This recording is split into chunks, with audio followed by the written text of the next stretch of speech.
Oh, well, I don't recall that. All right, we're getting off to start a little bit slow, but we'll get there momentarily. Okay, let me invite this person up. So now we have another person with a single letter name. Okay. Another vowel. Yeah. I have to step away for about 60 seconds, and I'll be back. You're right. I need to change my name because I thought people could see the full thing. Yeah. I have to wait for a while now since I can't change it now.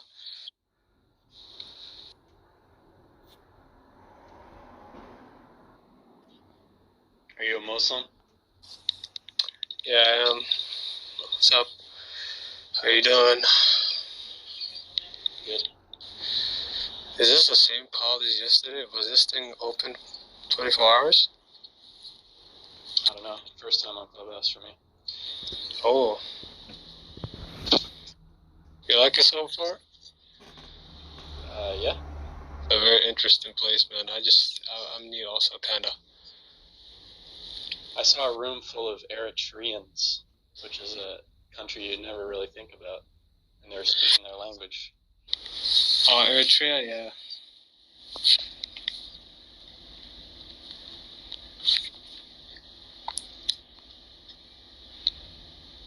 What are you? You a Christian? Yes. Nice, nice.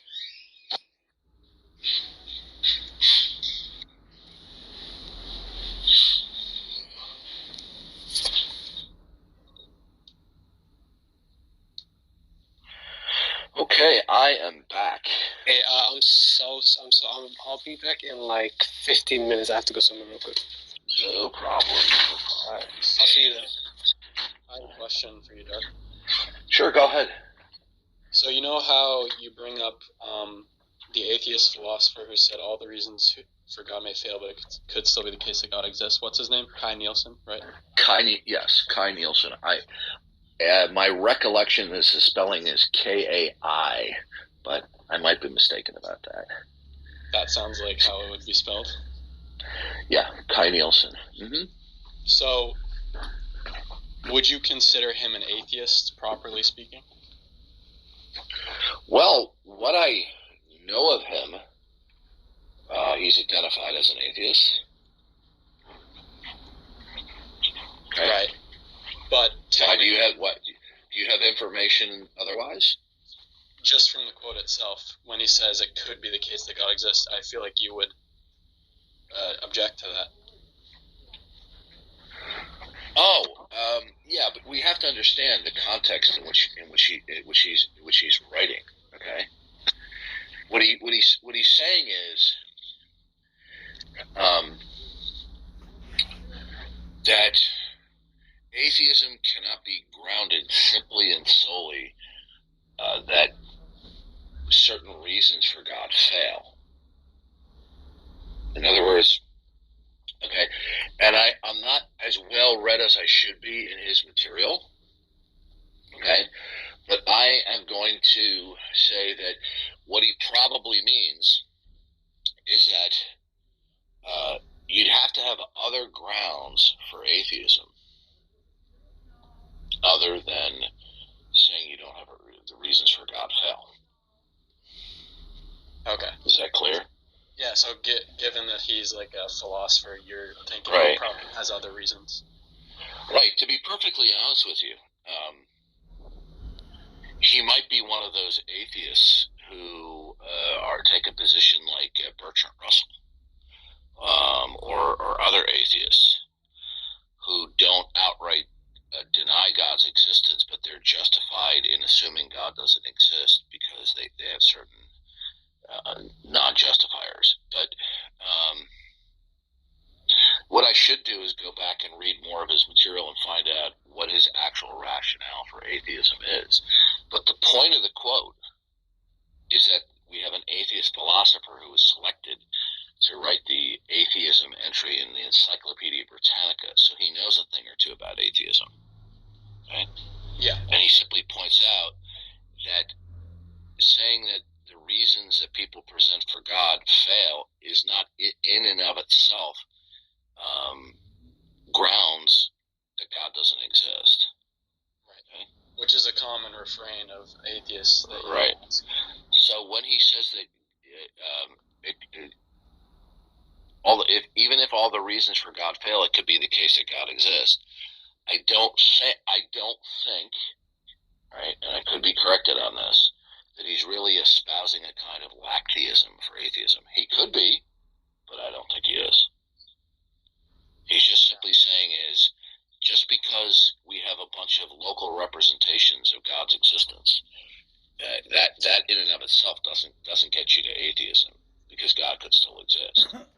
But then he could just then turn around and say, okay, but God doesn't exist for this reason and that reason. Okay? Yeah.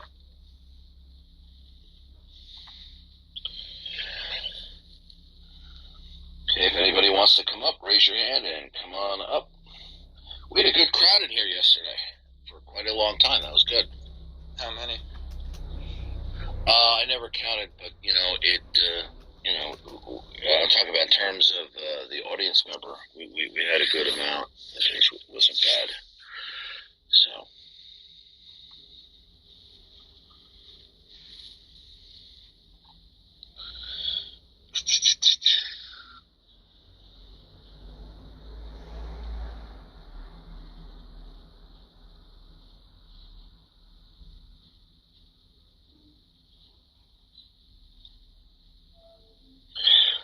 It never ceases to amaze me, though, with the cross-section of atheists that I interact with, how most of them just resort to deception and evasion. That they do it with such ease.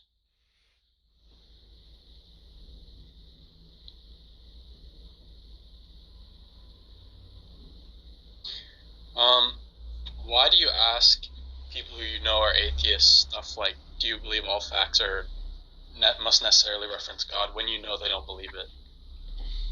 Why am I asking it? To bring clarification to the issue. I'm not asking it for my benefit. It's for the purpose of elucidating to the audience what the nature of these things are. Okay. So, for example, when we look at some situations, either in real life or conceptually, we're looking at it from a certain perspective. Okay. Like right now, I'm looking at a cabinet that has a flat panel TV on top of it. Okay, the cabinet's about 3 feet tall. Okay, now I'm looking at it diagonally. Okay, I'm looking at it from a perspective, and my mind is also conceptualizing what's in front of me, based in part on my previous experiences and what I'm seeing now. But what I am seeing from this visual perspective is not completely what it is. Okay? I cannot visually observe at all angles what this is. Okay?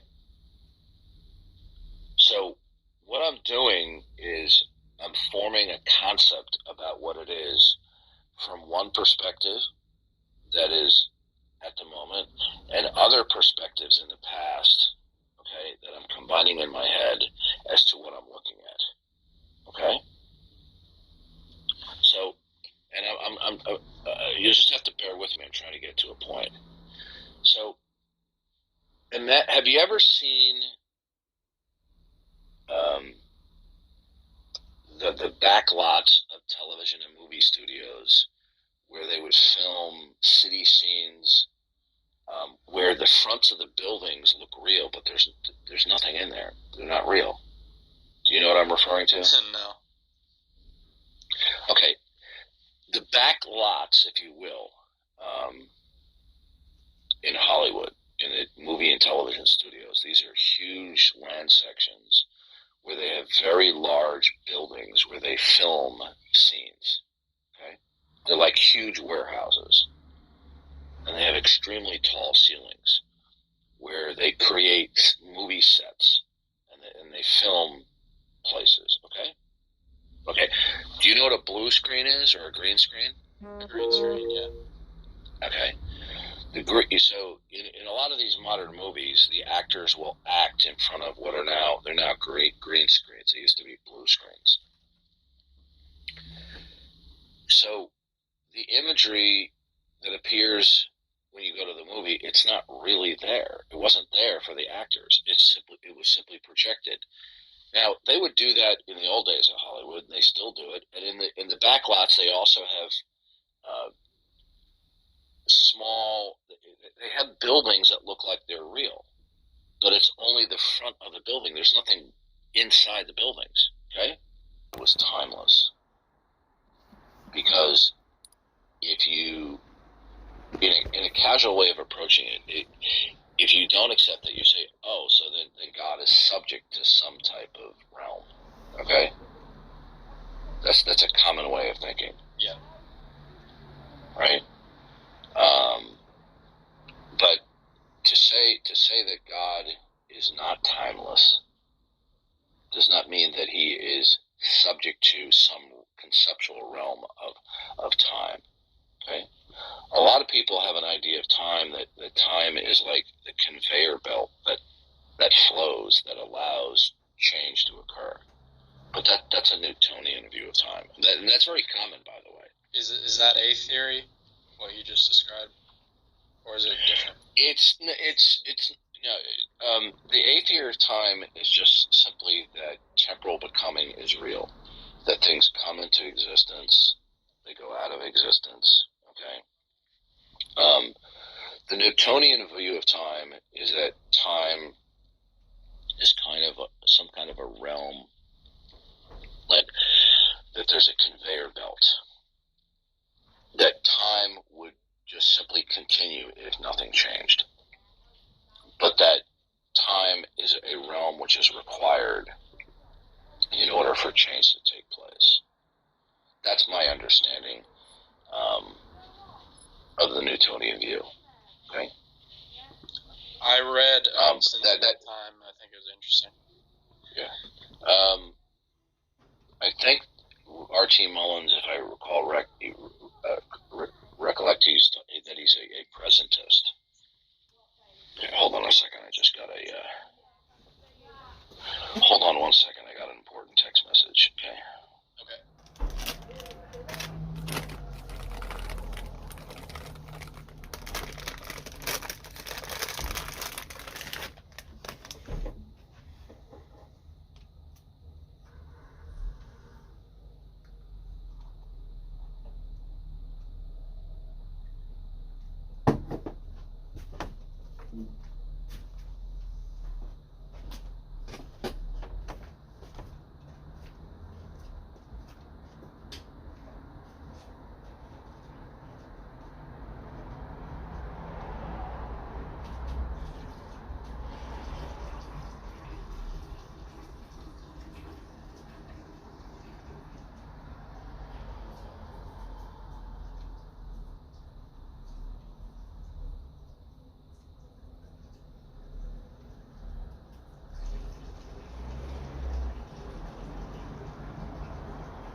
Okay, I'm back.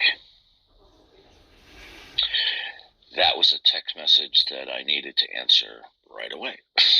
That was important. Okay, so I'm going to have to go back and at least read one more time Mullins' book to have a better comprehension of it and to better articulate the view that's in there. His view is very, very compelling. Do you make annotations when you read something like that?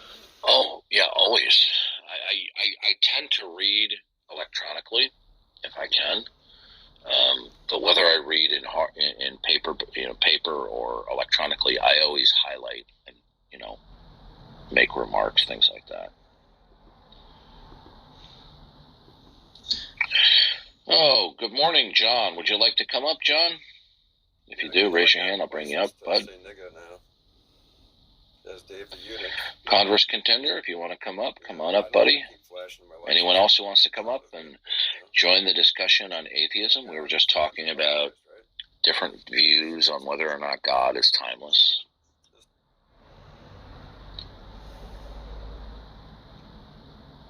Yeah, because if you adopt the position that God is not timeless, that gives a lot of believers the feeling that now God is subject to something that is not himself.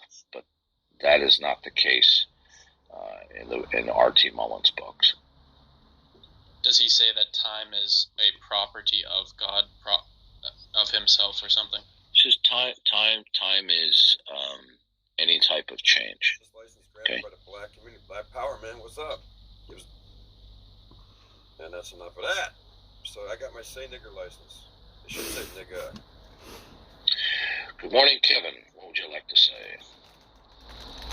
I'm a Christian. I just kind of heard that last little bit when I joined in about the studying electronically and stuff like that.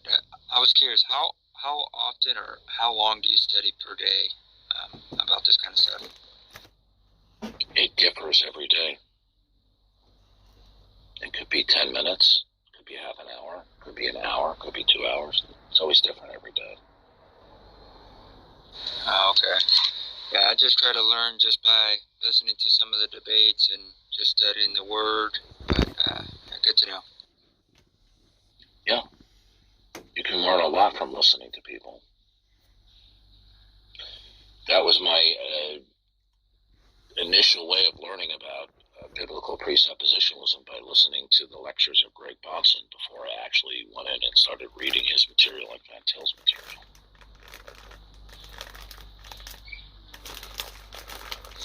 I'll have to look him up. I don't think I've heard of him yet. You've never heard Greg? Oh, you are in for a treat. What you should do is go onto YouTube and type in Greg Bonson, Bahnsen, and then Gordon Stein. And there was one of the greatest debates between a theist, a Christian, and an atheist. And it's actually called The Great Debate. Oh, that's cool. I'll definitely have to check that out. Yeah, I've just found out about this Clubhouse thing, and I didn't know what to expect, but this is awesome. I like hearing the conversations and debates and everything like that.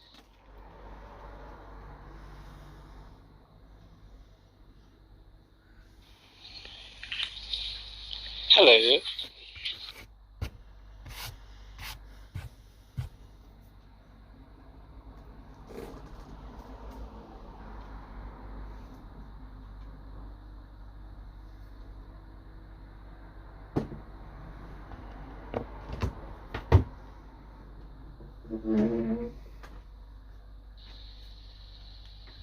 Hello?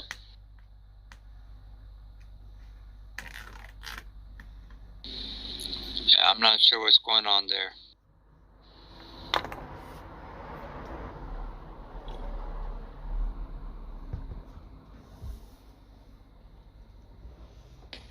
You guys there?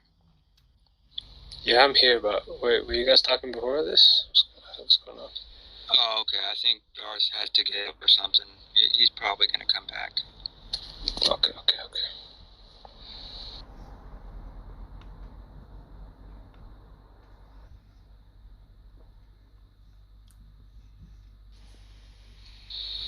Did you have any comments or anything like that? You may be listening. Oh, no. I just joined I joined first when it opened. I had to leave and come back, but I'm just listening. Okay, same here. I'm gonna leave the group, but I'll still be listening in on the other end. I just had a question for Darth, but you guys have a blessed day. You too, you too. God bless.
So, how did you meet Darth?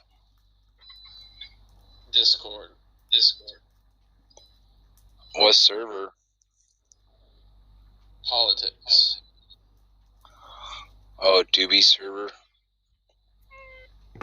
Yeah.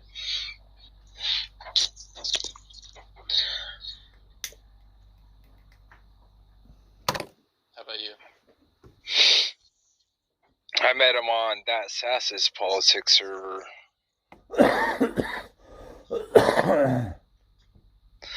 you Which predates Doobie server. Yeah, I am. Are you a presuppositionalist? Do I think that the presuppositional argument is strong? Yes. People say that the presuppositional is like it's a denomination of its own, but it really isn't. It's just an argument against other worldviews. So,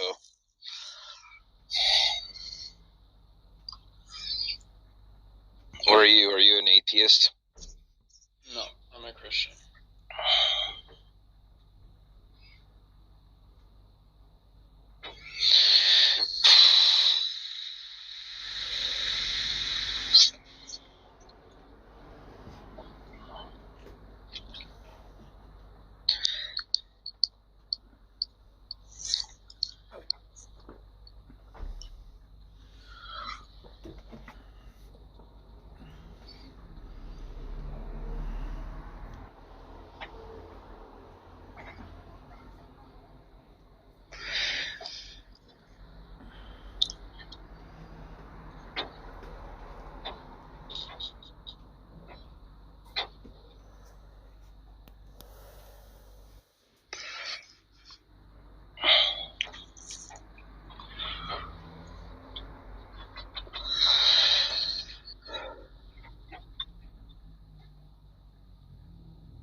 So, what has been the topic of conversation lately, other than atheism?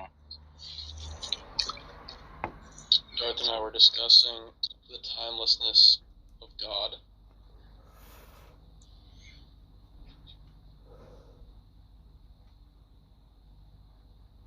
He thinks God is not timeless.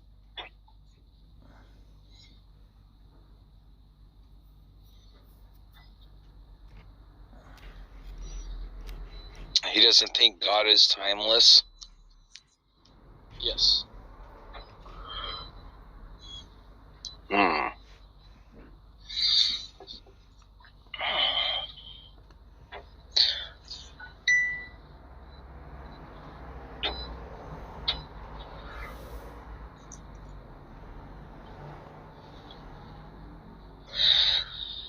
But God is timeless, though. He is outside the concept of time. The Alpha and the Omega. He is timeless. I don't know how that is, how one can debate against that. Did he find a way? He found a book from a Christian theologian named Ryan Mullins, whose book is The End of the Time as God, in which he seeks to show biblically, historically, and philosophically that God is not timeless. Can we get a definition on timeless?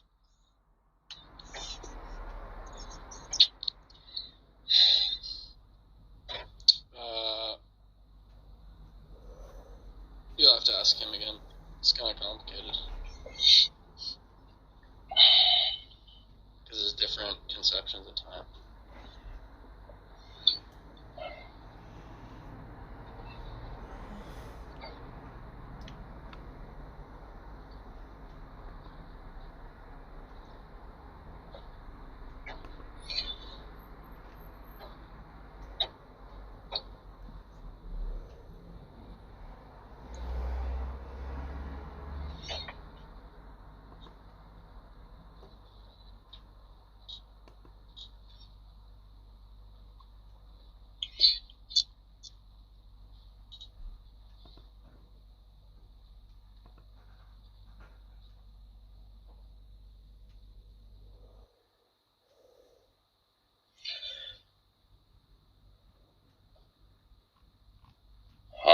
Second Peter 1:3.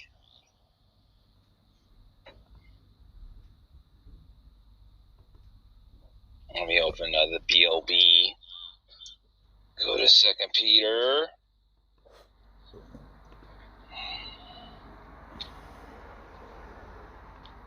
One.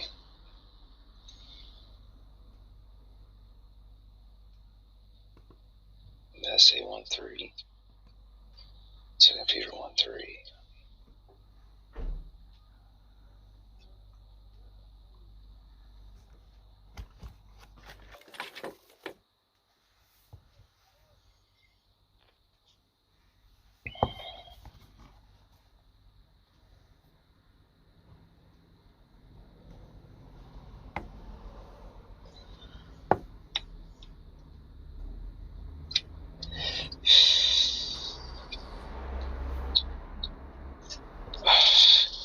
Did you know that Martin Luther wrote a book called The Jews and Their Lies? Yeah, I already knew that. Have you read it? No. Was that before he gave his thesis? Apparently it's the last book he wrote, so no.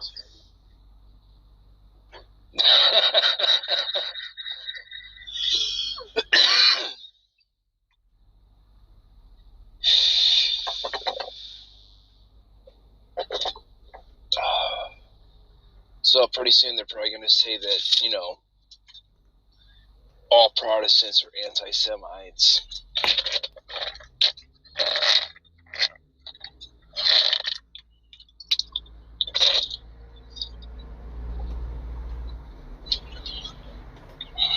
Got questions? It's Ken Ham's,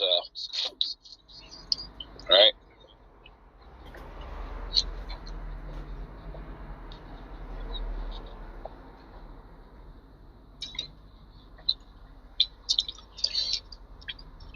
Got questions is Ken Ham's website, isn't it?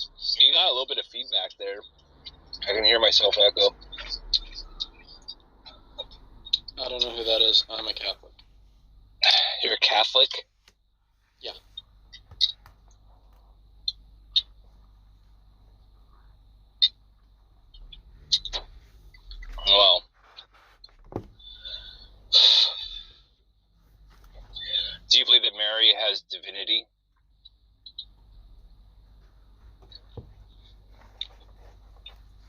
That she is. When you say, what do you mean by has divinity? Is she Like divine? God? Yeah. Well, in Is the certain mother of- senses, we're all divine, so I will want some clarification. Like, she's not. You think? She's human. She is a mere human. If that clears it up. So you don't believe that she is the mother of God? No, I do believe she's the mother of God. And so do many Protestants, actually, and every Orthodox person.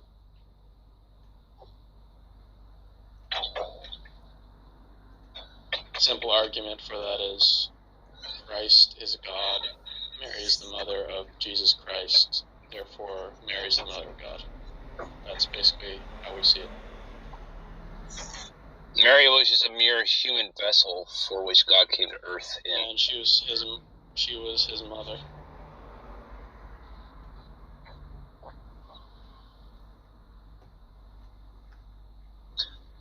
Just because that, she's the mother of Jesus, you believe that she is the mother of the Father too?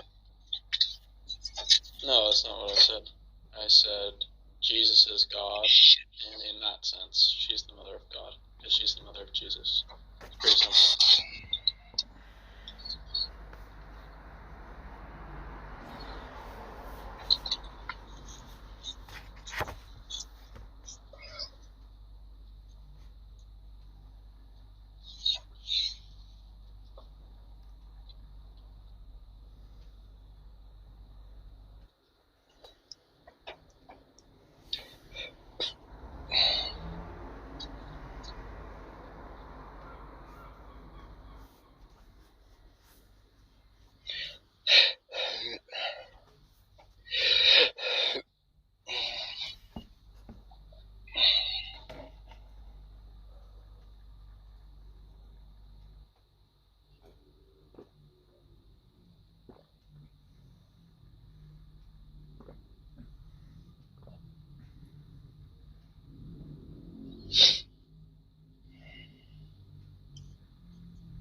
No, Joseph was not divorced to Mary, so you couldn't call him the stepfather.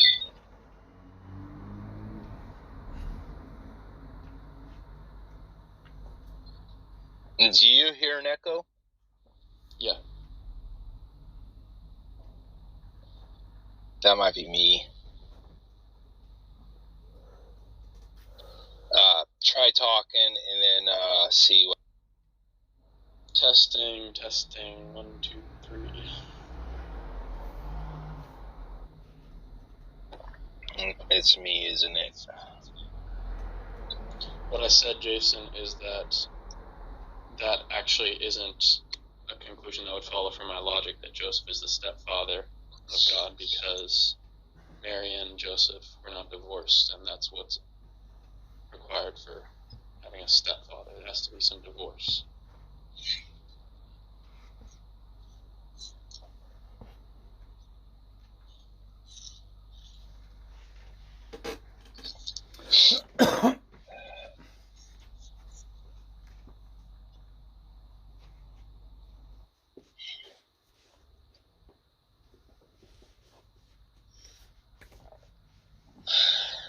Is Darth more focused on atheists right now more so than evolution?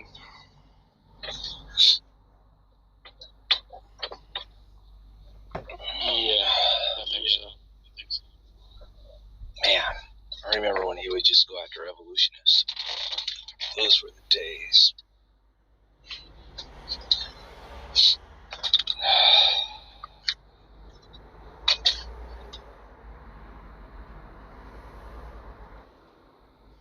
Does anybody want to come up here and talk?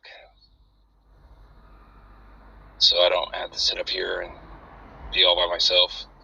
Somebody, anyone.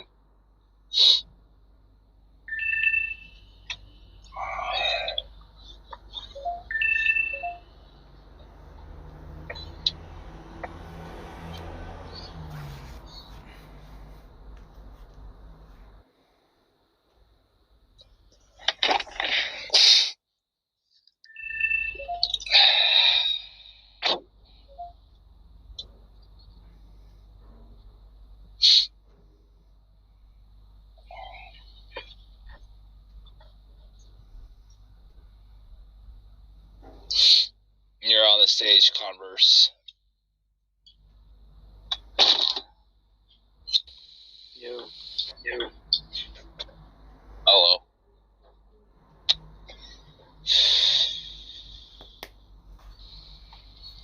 So, man, I'm at work, but I can't really pause my notes.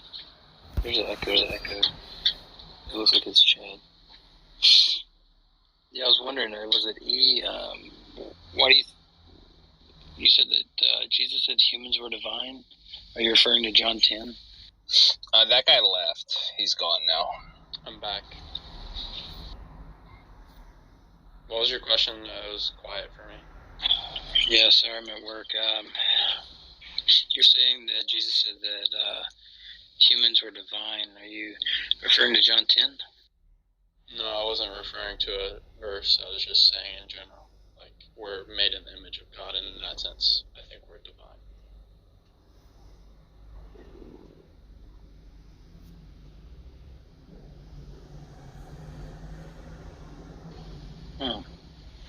I don't know what divine means in that case, I guess.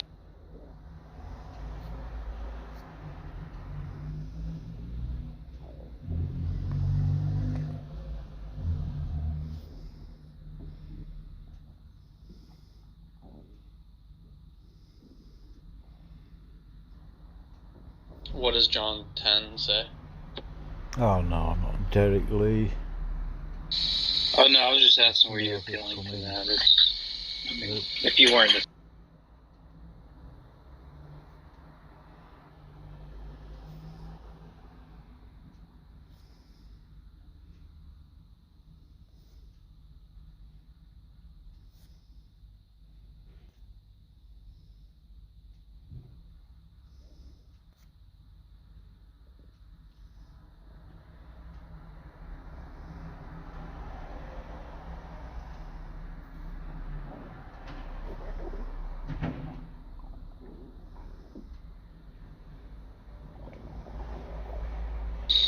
I thought you were making the ye or God's argument, but that's not a very good argument, so.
Yo, Marcus, do you want to say something?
You can also interpret the Bible for a local flood, which takes away your objection. Does the Bible say local or global? But you can interpret it to be local, and that is completely a position that some Christians have. But the other thing, too, is when you go to China, you also have documentation of a flood. You have documentation Floods happen all over the world. Sure, floods happen all over the world. But a flood on a massive scale. But the thing is that if you look at Louisiana during Katrina, that's a pretty massive scale. Yes, but if there wasn't massive scale flooding that was documented, then you could say, hey, there's absolutely no potentiality for a massive local flood or a massive global flood. But because the potentiality is still there, you're committing what I jokingly call the Sith fallacy. You're speaking in absolutes. And the fact that the Bible can be interpreted in different ways, and not all ways lead in potential contradiction, I don't think you can say that the Bible disproves the Christian God. How many people were there that got off the ark? So here's the thing. If it was a local flood and you had 7 to 8 people get off the ark, local flood means that there was still potentially other humans that were in other areas or other primates. I don't know if you know, but some Christians have even a position where Adam and Eve were special creations. Muslims believe this. Some Muslims believe this. And they believe that there was a natural evolution process through a certain type of humanoid. So there's all kinds of ways to where you can interpret the Bible. So the problem is that when you are saying that you're taking the hard atheist position, I think in this conversation we keep drawing back to where you're actually arguing the weak atheist position. Or at least so you are wrong, it's unsubstantiated. So you are trying to prescribe onto me the weak atheist position when nowhere during this conversation have I said I don't believe God exists. Your God doesn't exist. I don't know how much of a more strong position I can take. And if you go to Genesis 6, it lays out very, very clearly that the entire earth was flooded. Everything on the face of the earth was killed. So when we look at that story, we know this is another way we know for sure it never happened. And there's a few things. First of all, unless you're going to take the Kynes argument that's made famous by people like charlatan Kent Hovind, it's not tenable. Hold on, Michael. I'm not agreeing with the global flood for the point and sake of the argument. There is a book called Lost World of Genesis. When you go through that, they actually talk about how these words don't necessarily mean what you're prescribing them to mean. And because we've established that you have a subjective opinion, I have a subjective opinion. If you were using reality as the objective source, we're all examining the data. Now, you've came to the conclusion that the Bible has to be saying a global flood. For the sake of this argument, I'm saying that I've came to the conclusion that it was a local flood.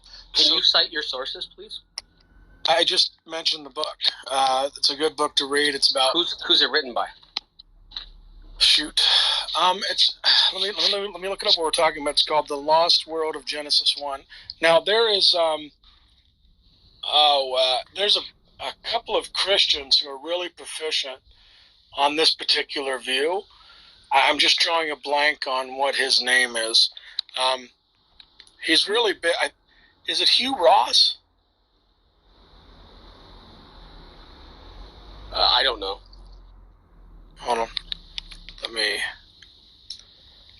look up that.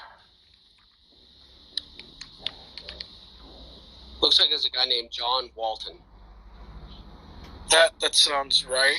For some reason, I put that in because I was searching Jurassic Park stuff yesterday. I'm getting all kinds of Jurassic Park videos. I don't know. I'll have to look up who John H. Walton is. I don't know who he is or whether or not he's someone who can speak authoritatively on it. But even if we want to forego the Genesis story for a second, which as a Christian I'm not sure why you would. But okay, so let's look at Judges 11, right? Where it says, where I think it was, I'm not sure which one of the ites Joshua was slaughtering. But the Bible clearly lays out that the battle was taking too long, basically, and I think the wording is either Joshua prayed or called to God or something like that, and it says that God made the sun stand still in the sky so the battle could be created. We know for sure, without question, that is absolutely scientifically and physically impossible. Your break was that again that you're saying? We know for sure that the story in Judges 11 is completely made up. It is not possible for the sun to stand still in the sky. Were that to happen, that would also mean that the Earth would stop rotating, and every single solitary thing on the surface of the planet would be ripped off the face of the planet into space. So we know for sure that never happened. So the thing with that is, not all Christians take those episodes as literal. Like there's where Moses held up the staff, similar kind of event or episode. And was Hugh Ross talking about? So now what you're faced with? So now you're faced with the unenviable task of providing information on how it was you determined which parts of the story are to be taken literally and which parts are only metaphorical. Yeah. Because you can say, well, okay, a global flood. Sure, a global flood never happened. And the sun probably didn't stand still in the sky. Of course, that's a silly story. But of course, a dead Jew came back to life. Hang on, Michael. That would not be the position I was arguing. I was just giving you other counterpoints just to show you that there are a couple that defeat your potential view. And you can go through and there's arguments on all this other stuff that would probably defeat all your objections. You might not agree with the conclusion. Now, when you're looking at God, we believe that God is maintaining all reality. So to say that God could not manipulate what he is maintaining is ludicrous. So it would be very possible for God to hold the sun still in the sky. I don't see any logical issue with that once we've established him as being the being that maintains all of reality. Yeah, sure. Now, okay. You have to say, cool. Establish your God is real. But here's the thing. We've already agreed, Michael, that we are talking about axioms. So in this initial juncture, we were comparing God as an axiom, and we were comparing reality as an axiom, what you were using. And so now you're asking me for justification. We agreed earlier that we couldn't do that in this conversation. So this is funny. So I go after the Bible, and you say, oh, it's not necessarily the case. If we talk about, your God, we don't have any capacity to demonstrate this thing, actually exists. You talk about, you talk about subjectivity, and we say, oh, well, no, everything's subject to interpretation. Yeah, I give you examples of how things that are not positively not subject to interpretation, and you write those off. No, I didn't give you first. I didn't say that there is no evidence for God. No, I'm telling you there's no evidence for God. Your God doesn't exist. And that's what I'm trying to establish. How did you demonstrate that God doesn't exist? Because every point that you've mentioned so far, Michael, I've given you several options that are potential ways that people could interpret the objective source of reality. And because you have a subjective interpretation and that person has a subjective interpretation, you guys are both stuck. What's your final authority? Your interpretation is no better than the other person's subjective interpretation. What's your final authority? What's mine? Mine is God. Because within my axiom, God can... How do you know about this God? So here's the thing. We're already talking about axioms. So you keep... It's so funny that you keep going back after we've established the axioms we're talking about, and then you want justification, or how do I know that the axiom is true? Okay, then let's get over that. Let's break down our axioms. Let's break the rules and break down our axioms. No. I'm just curious. Why do you keep, because I know you know what an axiom is. We talked about this several times. Yeah. Why would you keep going back and then asking for justification on an axiom when you know better in the... Right, and so this is why I've asked you what your starting point was and what your final authority is. right? If you want to break it down to the lowest common denominator and say my starting point is God and my final authority is God, then all I can say to you is congratulations. You started with your conclusion. I have not presupposed that reality is real. That is a conclusion based on my experiences through my senses of the world around me. So it is not solely subjective to me. Michael, no, pause. You just said that you have interpreted the world around you for reality. You're not presupposing reality. So you've just like taken your axiom and you've thrown it in the trash can, and you're saying based on your interpretation or opinion, which means that you go back to subjectivity, which takes you out of the realm of objectivity, and you are now a weak atheist. Congratulations. No, I'm not a weak atheist. So when I tell you your God doesn't exist, you interpret that as I'm a weak atheist? So from that initial statement... Please answer my question. Michael, I'm answering... I tell you I take the positive philosophical stance. I tell you your God doesn't exist, and you call me a weak atheist? Yes, and here's why.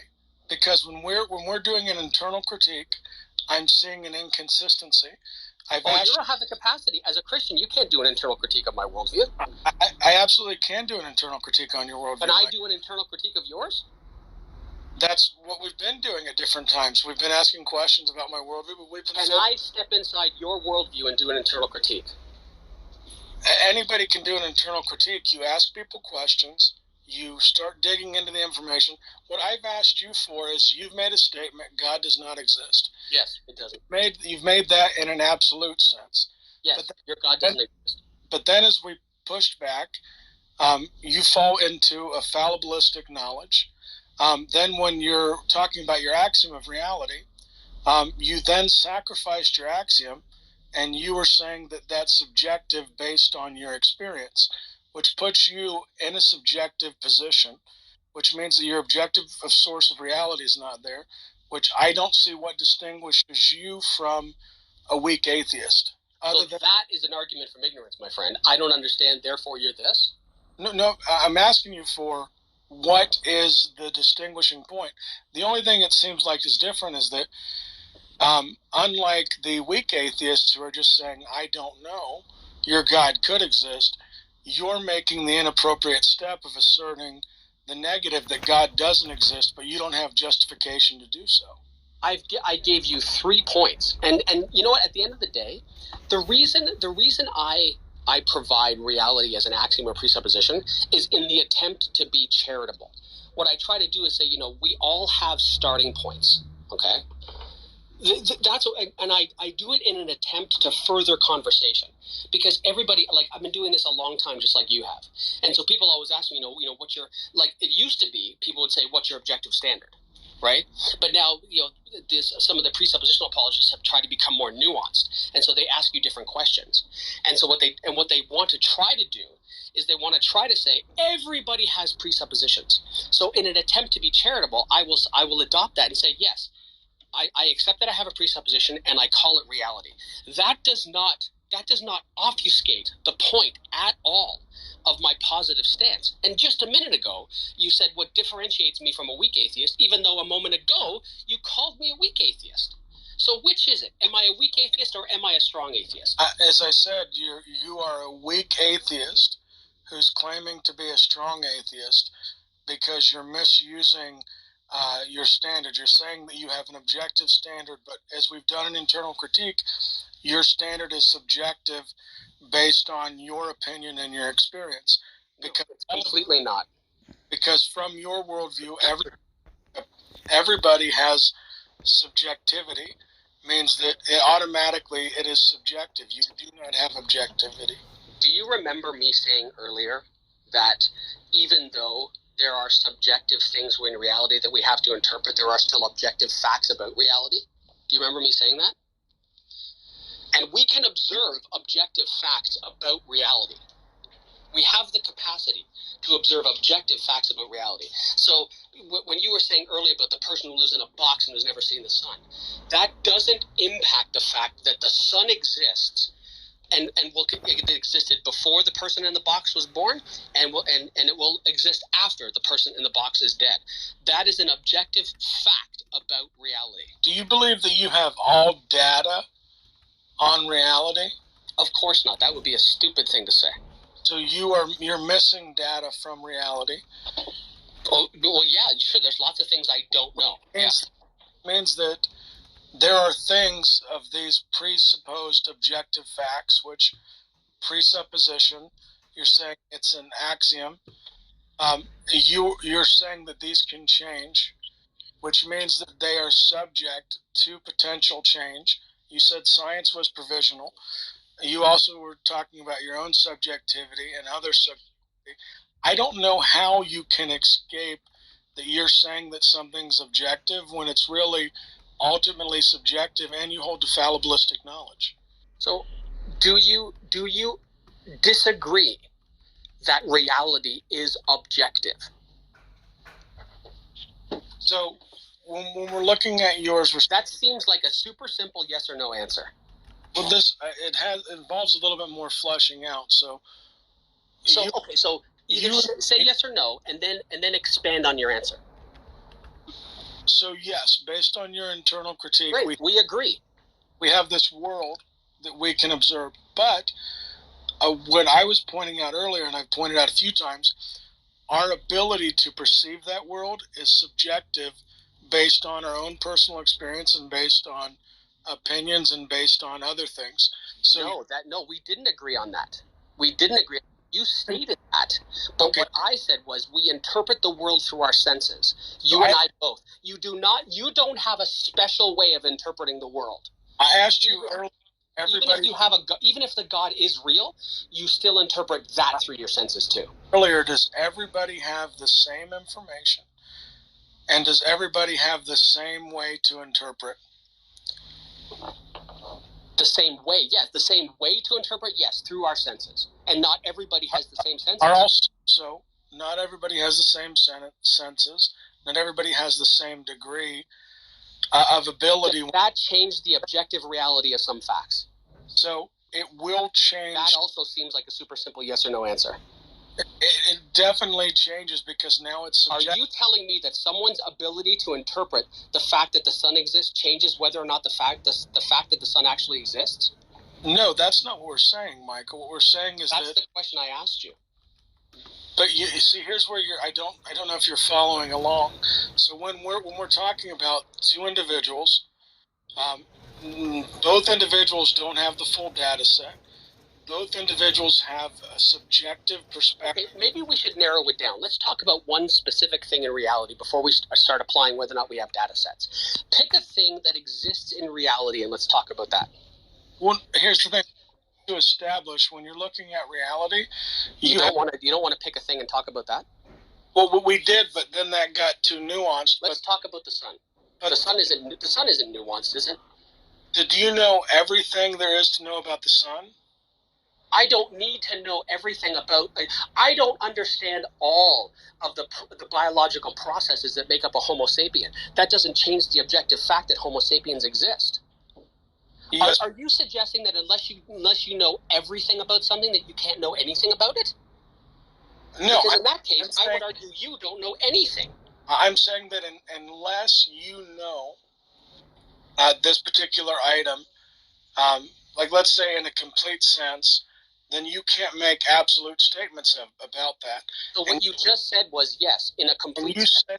So unless I know everything about something, I can't say anything about that thing. You said your knowledge was fallibilistic. Correct? Yes, that I can have knowledge without absolute certainty. That's fallibilism. Means, even from that vantage point, you're not certain that reality, you could say with a degree of certainty, but you're not absolutely certain that reality is the objective standard. A moment ago, we both agreed that reality existed.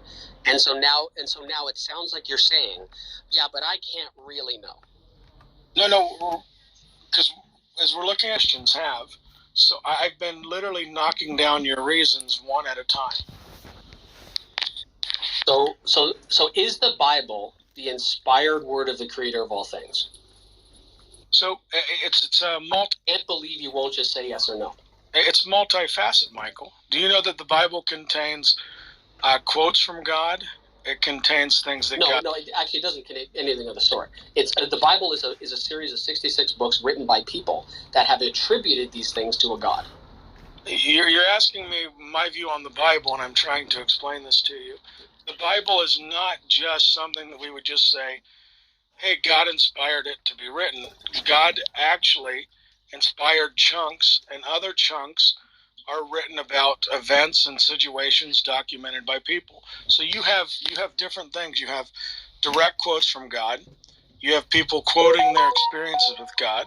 You have people documenting history of the culture and the situations at that time.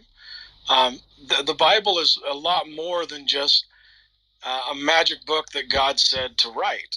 Oh, I would never argue that there aren't historical points within the Bible, but the supernatural stuff we know for sure that all that stuff is made up. So, I mean, you keep asserting that, but because do you have the capacity to demonstrate the supernatural exists?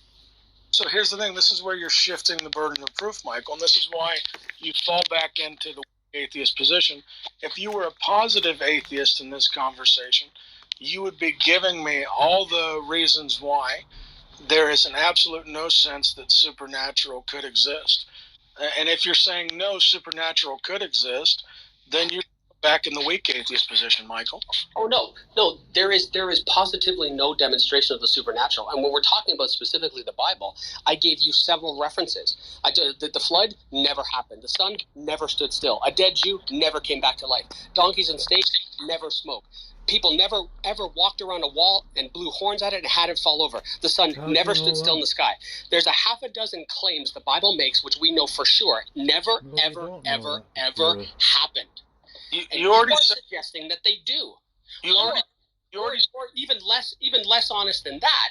You're saying, well, some of those might be. You already said that your knowledge is fallibilistic. You already said that you have a subjective opinion. Based on reality, we know those things aren't possible. You have a subjective opinion based on the data that you have from your axiom. But you've said that you don't have all the available data on your axiom, which is why you maintain a fallibilistic knowledge set. Which is why it's absurd for you to make the positive claim that God doesn't exist. You can call it absurd all you want. Your God does not exist. Yes, and I think I've demonstrated that in this conversation. Okay. Well, I don't know if replays are on this or not, but the audience can decide. I will say that even though this got heated at times, I didn't not enjoy the conversation. However, I have an appointment in 20-ish minutes that I have to get to. So I will say that, like I said, again, I enjoyed this. I apologize for being so... You're good, Michael. I did as well. Like, spirited is fine. You never cussed me out. You never said you're just a bleeping idiot. Like, I respect you. You came in. You assertive on your position. I appreciated the conversation, too. Yeah, I gave you a follow, so I'd love to have a chat again with you sometime. Yep, I just followed you as well. And yeah, hopefully we can continue the conversation. Yep, sounds good. Michael's getting ready to leave, guys. So T or Saint, if you guys want to come up, T, I would love to get your thoughts on the conversation. I know you were down there for a lot of it. Yeah, cheers, guys. I may just stay here and listen for a few minutes as I drive. Oh, you're good. You're good. I'm not. You can even stay on stage. I don't mind at all. There comes up T. To give you some background about me and T, we were like at each other's throats for about a good year, but now T's one of the most enjoyable people that I find to talk with on any of these apps. Just a good. Well, thank you for saying that, James. You know, we've been friends for many, many years now. I mean, I certainly enjoyed the conversation between you and Michael. I thought that Michael made some really good points, and I'm not sure that the conversation was as fruitful as it could have been. In that, I felt that you were kind of talking past each other just a little bit there. But I think that in my opinion, the conversation warrants a follow up between you two, and I'd like to be, in that conversation, or at least a fly on the wall if that's all right. Yeah, definitely. We can bring you in. It's clear one thing though. I believe that Michael knows philosophy better than I do. Philosophy is something that I've been learning the past year and a half. So I would never claim to be a subject matter expert. And I think Michael's really good about laying certain. I don't want to call it a trap because trap sounds bad, but laying certain points out to try to stick you. And I appreciate this because those make you think in the conversation, and those are always good. Yeah, for the record, there couldn't be more of a layman in philosophy than me. I certainly, I was challenged by Michael's thoughts because I was trying to be as a hard atheist who claims to be a soft atheist myself. I was, trying to be charitable to James' points and trying to play devil's advocate. And in doing so, I was certainly challenged by Michael's thoughts. So I'm a fan of Michael, is what I'm saying.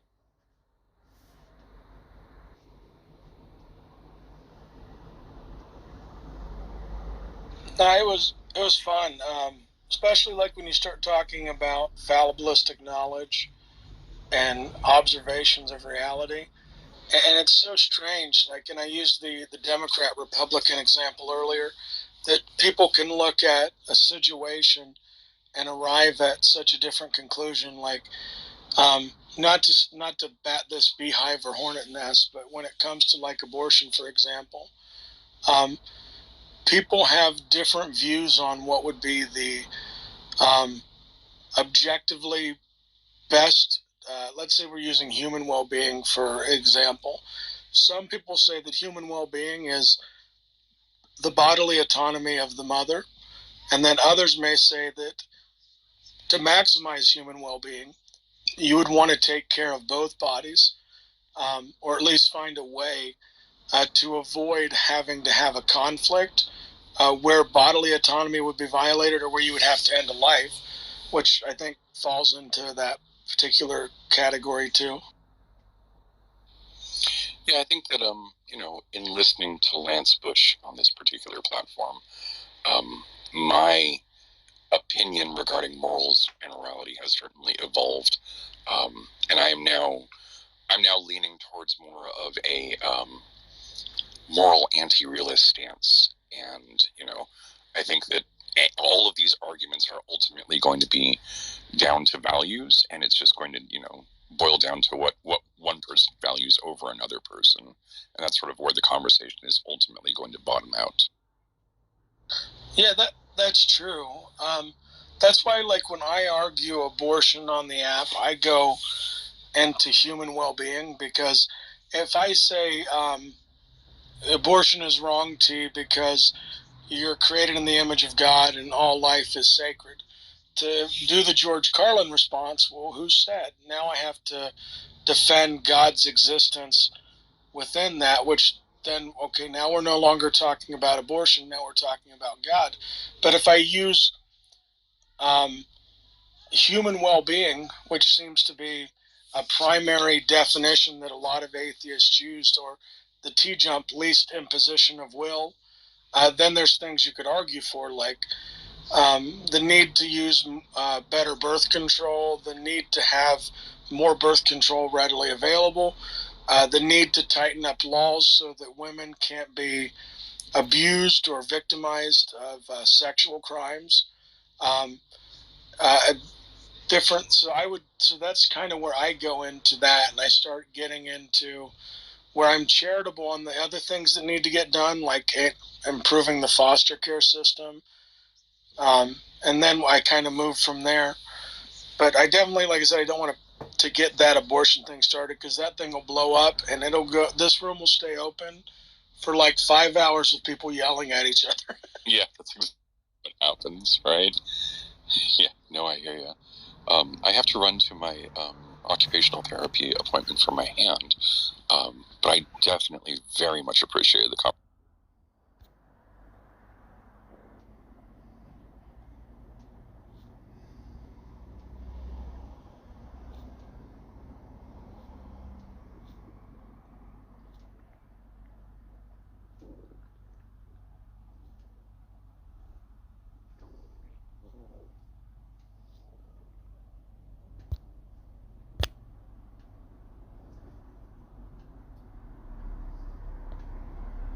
Component that absolutely checks every bar of evidence for us to believe, but we can't use that. You've got dreams or a vision. Nope. So